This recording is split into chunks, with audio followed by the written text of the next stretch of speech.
Good afternoon, everyone. Thank you for being here. I appreciate you taking time out of your life to be here today. My name is Juanito Hunter. I'm an education counselor here at SCARE. I'm Mandan and Arikara from the Mandan Hidatsa Arikara Nation in North Dakota. And we're going to talk about goal setting today.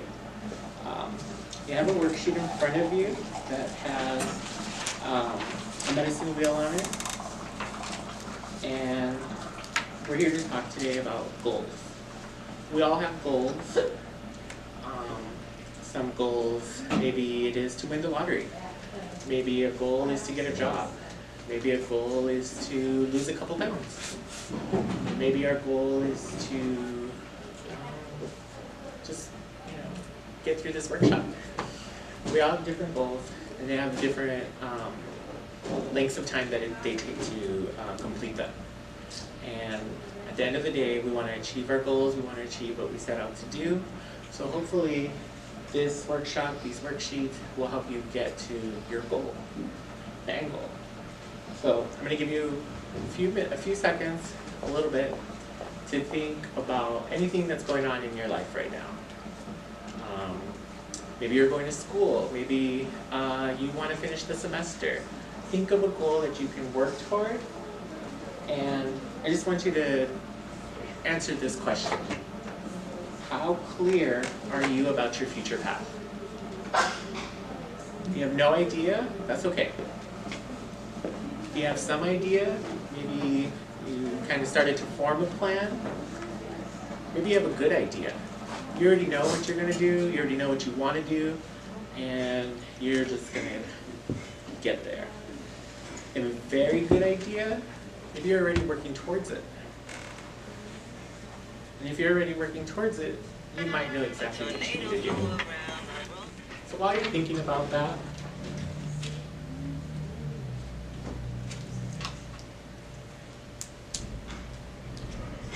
I'm going to read an excerpt from a book called California Through Native Eyes. And it talks about two different stories from two different tribes, the Concow tribe and the Paiute tribe. And this is from chapter 1, Creating, on page 10 and 11. All people have a creation story, a narrative that explains their origin, sense of place, and uniqueness. California Indian creation stories began on the water. An 81-year-old Concow man living on the Round Valley Reservation said that long ago, water covered the entire world. Light existed, but the sun and human beings did not. A Paiute narrative tells the creation story of two brothers, a brown dragonfly named Esha and a white dragonfly named Onum, flying over the large body of water. California Indians use color, physical appearance, and language to define who belonged to the storyteller's people and who did not. And so I'm going to tell you a story of cooperation, working together. For Concows, the stupendous amount of work necessary to create the world required the effort of more than one individual.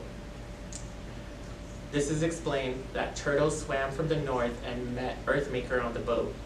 Earthmaker asked, "How are you on diving?" Turtle replied, "I'm good at that. Why do you ask me these questions?" Earthmaker responded, "Because we don't want to live on the water all of our lives. We want to live on the ground." Turtle asked, "How are you going to do that?" Earthmaker replied, "I'll make a rope and tie it around you so you can dive to the bottom and get all the dirt you can." Earthmaker tied a rope around Turtle, who dove into the water.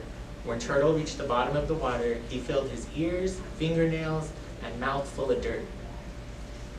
Turtle tugged on the rope and Earthmaker pulled him up. When Turtle resurfaced, he had only a small amount of dirt left in his mouth. Earthmaker asked Turtle to dive again. When Turtle gathered all the dirt he could carry, he yanked again on the rope, and Earthmaker pulled him up. Turtle had just as much dirt as he had before.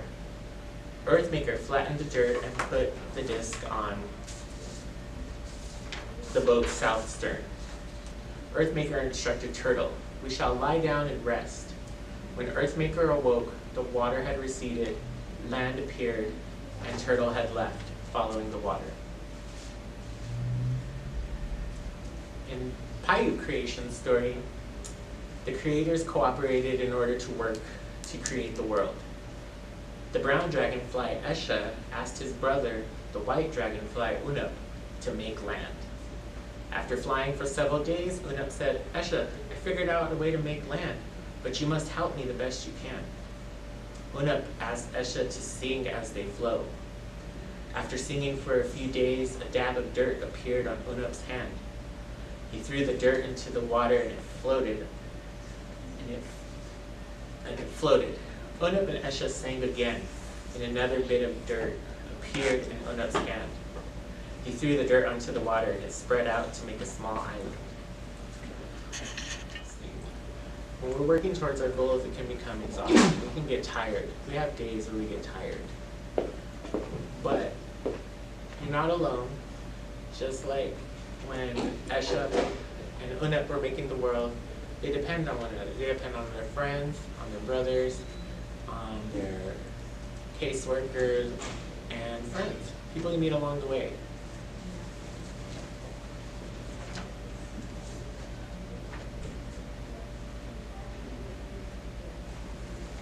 So now that we have a little background, ideas to get you thinking. Think about all the qualities you have in you. Maybe people always tell you, "You're so funny," or "You're good at solving problems."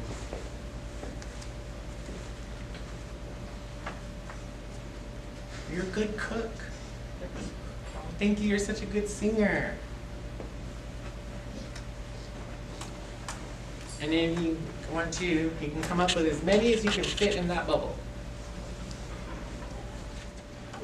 Maybe you have the gift of gab. What? Talk to people.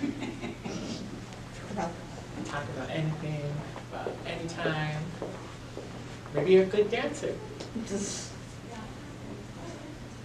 We saw earlier today, Marian from the clinic taught us how to cook and make tasty foods, keep us healthy. That's a talent, because not everybody can make celery taste good.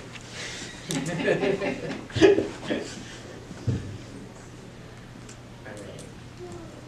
So the next one we're going to go to is we're going to think about our hobbies. What do we like to do for fun? What do we like to do in our downtime, or even when we're busy and we still want to have fun? And our hobbies are going to be located right here. Maybe we like birding. Anybody go bird watching? Maybe you like to knit. We like sewing. We like to do puzzles, painting, go hunting. We like to go to bingo. That's a hobby. You can list as many hobbies as you can in that bubble. These are all things that we like to have fun with. You can just not think about what's going on. Get silly maybe. Or maybe we're still doing what we do with our initial qualities and our gifts. Maybe we're still making stuff for others. Sharing. Maybe you like to play pool. Yeah. I try to learn about online trading. Okay, learning, yeah, online trading, there you go. So we're going to go down to the next box, my education and training. So I want you to think about, what are you working toward? Do you want to work on getting a GED? Do you want to work on getting an associate's degree? Maybe you're working on a certificate. Maybe you want to become a drug and alcohol counselor. Maybe you want to become a nurse. Maybe you want to go to law school, get a doctorate degree.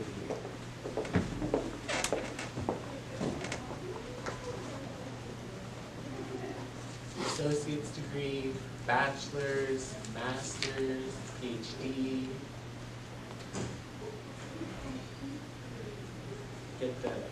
pass the state certification, pass your state boards, board exams. Still here? Mm-hmm. Okay. We're gonna get up and walk around a little bit again. This next one is gonna be, we're gonna talk about our work styles.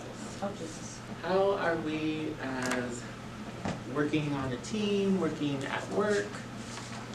And you'll find those right here in this goal. Are you a creative worker? Do you like to come up with different ideas to solve a problem? Are you an independent? You work alone? Maybe you prefer a lot of structure, a lot of rules and process, and you do exactly what you have to do. Collaborative, working in a group, being a part of a team. Or maybe you're a task-oriented person. You're always making a list of things to do, and it's your duty to check them off. Check them off. Or maybe you're a process-driven person, and we're trusting the process, and as long as we get to our goal, that's what matters. Is that my work style? Yes, your work style.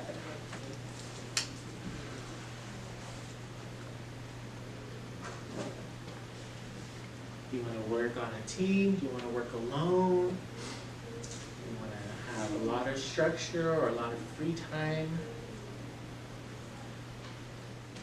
And then next, going down the list, or coming up, is our skills. These are our professional skills. Maybe you're good at customer service.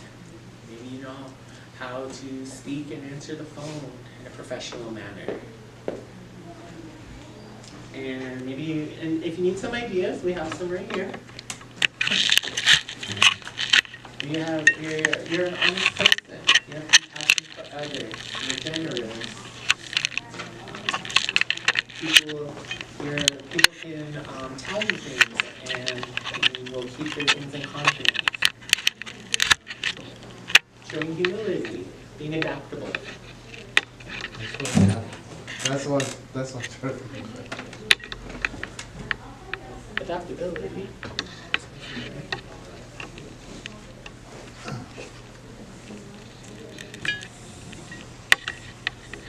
Having integrity, doing the right thing when no one else is watching. That's important to have at work. People trust you. Perseverance, even. When you're going to work every day, and sometimes, you know, personal life's happening and the weather is bad. Maybe you're good at planning. And then our interests. Go ahead and just list something that you'll do, something to just, you know, turn off, you like to unwind. It's gonna be like a hobby. You can just include one.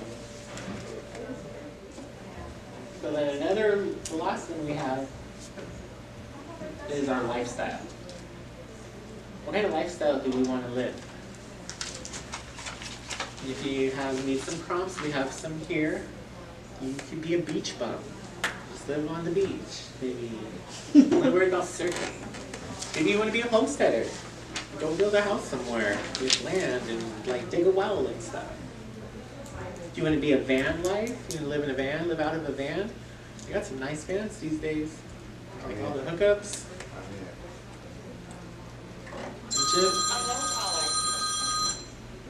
Are you a pet mom, pet parent, pet dad? That's gonna fill up your life. Maybe it's a child-free life. Are you a prepper? Doomsday prepping? Or even an expat. You could leave the US and go live in another country and work there. A lot of people did that during the pandemic.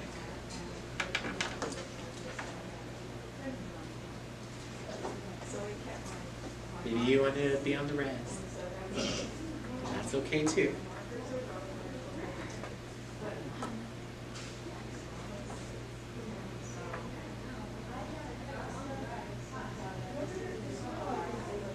So now that we've got our our bubbles filled out, what's our navigating, or what's our driving us? What's that? What's driving us? The star. Our North Star is driving us. So I want you to go ahead and focus on what's in your star and think about how all of these other bubbles help that star.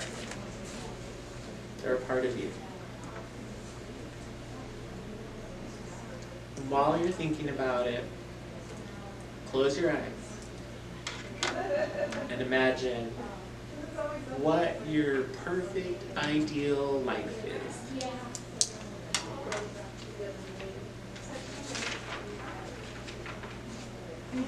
Maybe you're shacked up, living on the res, with a big house, and having a bachelor's degree and working for an organization that helps natives. Write it out. Anything, it could be anything, in your own words. Use a lifestyle word, use a word from your hobbies.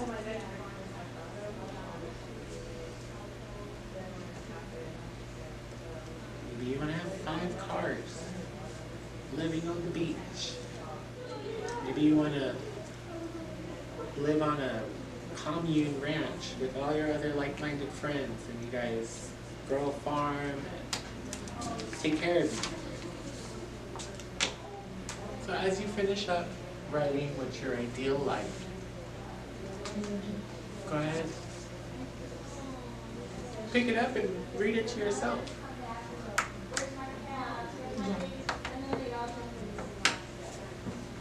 Say it out loud. Make it a reality.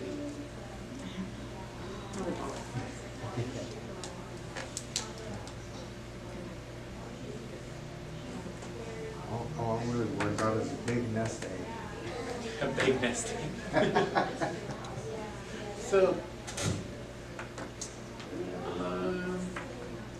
what is this? Financially independent retirement early. That's a fire lifestyle. Which one are you talking about? Top qualities? For the lifestyle, a fire lifestyle.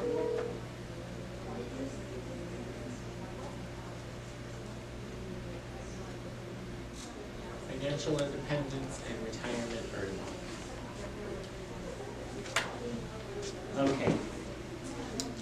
So now we want to think about our career possibilities. List as many as you'd like.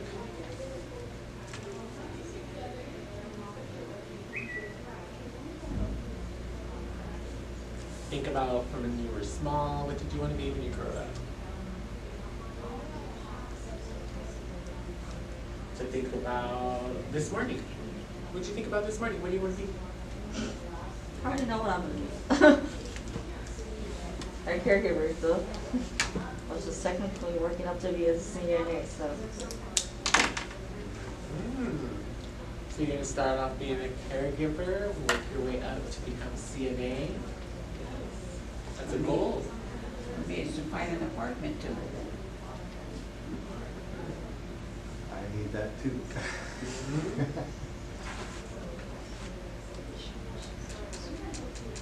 And then on the space below, go ahead and write your top career option. If you have a second one, go ahead and list it. What are you working toward? If it's not your career, put in your housing option.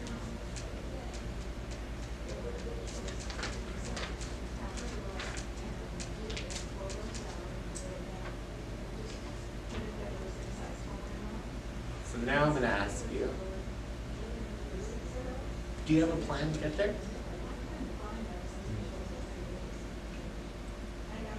Go ahead and check the box. Yes, no, sort of. And if you don't have a plan, or you sort of have a plan, you can talk to myself, you can talk to anybody here at SCARE. We're happy to share some advice or share some of our experiences. And hopefully they'll help you get there on your goal as well. And if not, then we'll introduce you to somebody who can support you that way.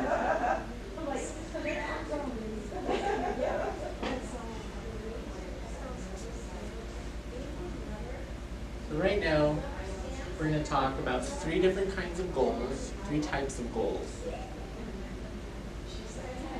And the thing that differentiates them or makes them different from one another is the time that it takes to complete the goal. The first one that we're going to talk about is the short-term goal. Short-term goals are goals that we can complete in a short amount of time, say about 2 to 3 months to maybe up to a year. And the times are flexible. This isn't set in stone. It's a real flexible time. But a short-term goal is something that takes about 2 to 3 months up to a year to complete. The next goal is a medium goal. And that's going to be the next step up, maybe about 1 to 2 years. And then our long-term goals. These are goals that take over time. Usually, our long-term goals are made up of smaller, short-term, and medium-sized goals. And those long-term goals can take, a few years, maybe 3, 4, 5 years. They need some time. If I live that long. Is that a long-term goal? To live longer. So, in regards to your career or the goal that we talked about at the beginning of this worksheet, let's come up with a short-term goal, something that you can do in the next 3 months. Months. We want to think about months. I only have 1 month. Find a place to live.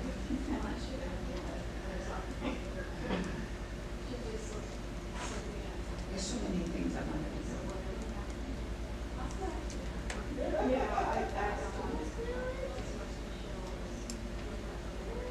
Hopefully, at the end of this, we'll make a plan to get one thing done.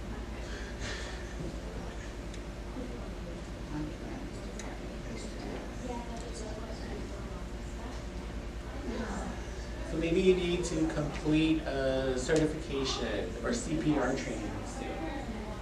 Maybe you need to take a class that is going to be offered this upcoming semester. Maybe you need to get your driver's license. Take care of that ticket. Something that you can start doing in the next few months. Then you're going to move on to your medium-term goals, something that you can do in the next year. Maybe once you get into that class, maybe you can take the next class. Maybe you can finish all your prerequisites that you need for the nursing program or for the... Maybe you're going to pay off a bill to help improve your credit so that way you can move or get a new car.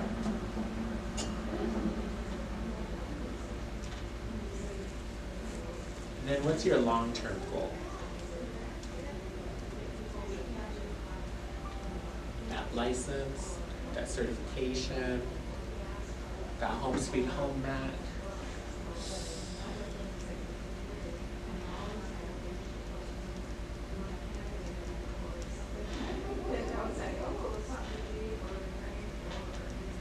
Just write down one thing for each one.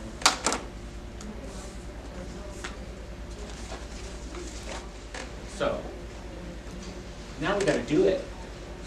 Yeah. We're talking about it, we know what we want, we have steps to get there. But now we gotta do it. So, let's talk about what is it gonna cost. School costs money. Food costs money. Gas costs money. Rent. Sometimes it feels like breathing costs money. But It would be easy if it was just blood, sweat, and tears. So we gotta pay cash for yeah. So think about the cost. So the cost, you know, when we're studying and we're taking this class, you know, I gotta take time out of the day to go to class. And this class requires some reading and it requires some studying, and I have to do, you gotta do group participation projects. So maybe that time, maybe that cost is studying, or is it the gas that it takes to get to class?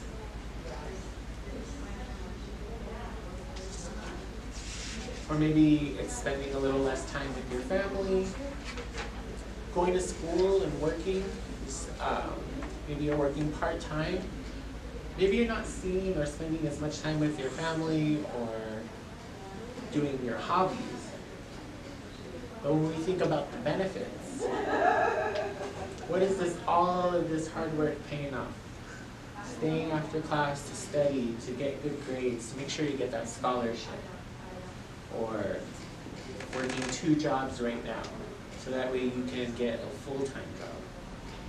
Maybe that means you'll be off on the weekends. That Monday through Friday, 9 to 5 ideal schedule that people have. Maybe when you get that job, they'll offer vacation hours. Maybe you'll be able to take a vacation and still get paid for it, even though you're missing work. Or maybe you'll get paid to travel. Maybe your job will have a training or an opportunity that you get to travel and they send you places. Maybe when you graduate or when you get that diploma, then you get to have some letters. Maybe you'll see like an MD or a RN next to your name. PhD.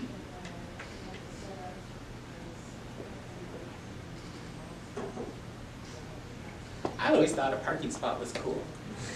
When you see like employee of the month, or you see your, you know, Mr. Smith, you know. I'm thinking financial security until my next life.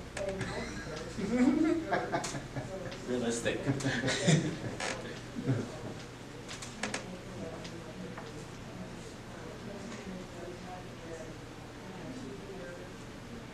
So right there, this is your own personal opinion right here. On a scale of 1 to 10, do you think the cost is going to be worth the benefits? Go ahead, 100%. just circle that, mark it, however you want.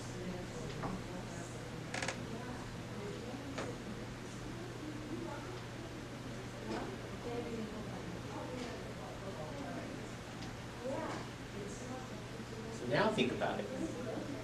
Do you have the motivation to do what it takes? Yes? Oh yeah. It sort of is okay.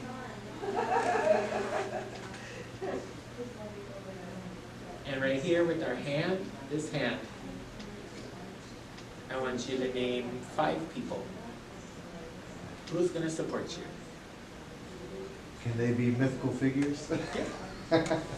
Yeah, of course they can. Okay.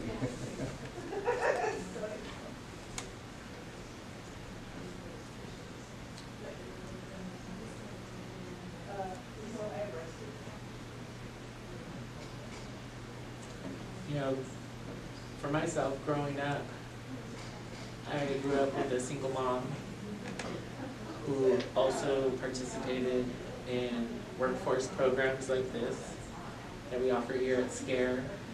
And was also,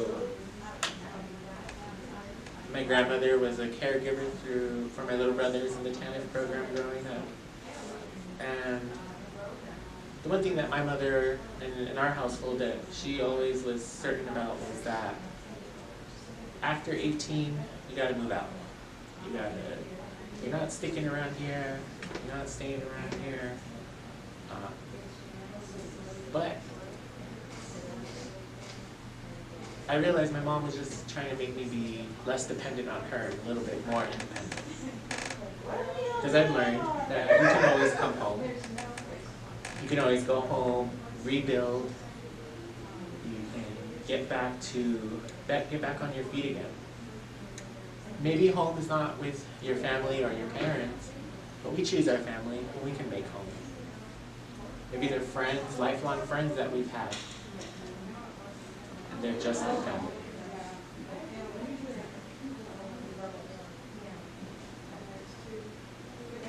You can put the folks that work here, we're going to support you.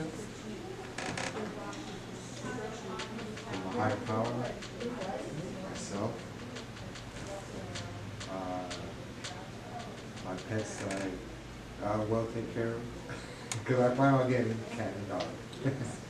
And then my children. You can also think of these people as the one that's going to motivate you when you feel like giving up. They're going to help you, they're going to take you to the grocery store, wherever you got to go. Maybe they'll just listen. Because when there's, when the motivation starts draining, listen to it. And that's a big help.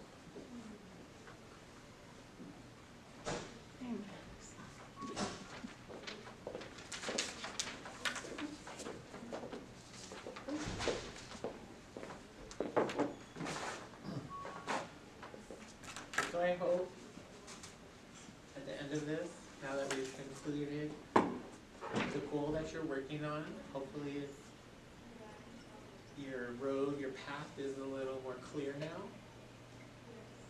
And you can always apply these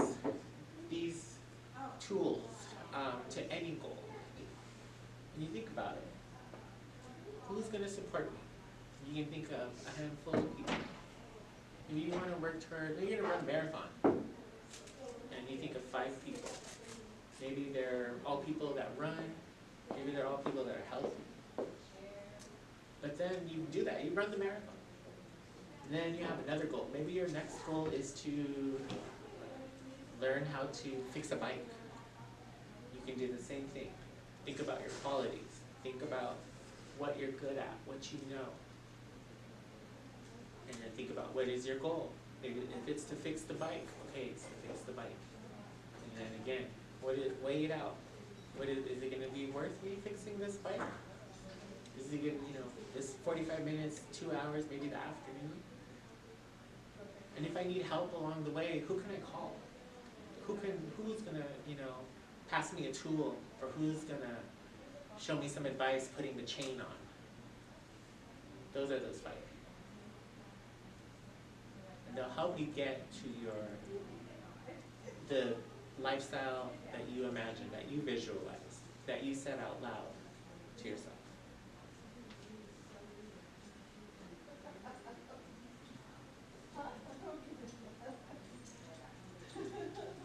Because just like their creation stories with Eshep and Onuk,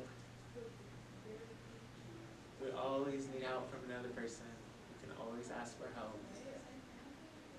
Even though it feels like we're alone, we're never alone.